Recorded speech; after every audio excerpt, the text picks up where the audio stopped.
Thanks for checking out this Aweber video. Don't forget to subscribe to our YouTube channel and stick around at the end for some awesome suggested content.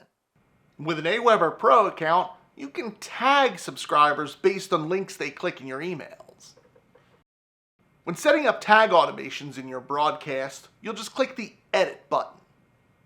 Now we can tag based on opening this email, but I want to focus on tagging based on those clicking those links. But I want to focus on tagging based on clicking links in the email.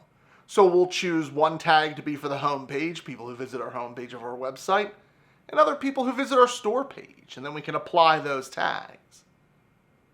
Once we've sent out our email and people have clicked our links, we can go to our subscribers page, choose Tag Is, and then search by any one of those tags. Maybe we want to create a segment based on people who visited our store page. So what are you waiting for? Why not take what you just learned and try it out in Aweber today? And if you don't have an account, don't worry, it's absolutely free to sign up. Until next time.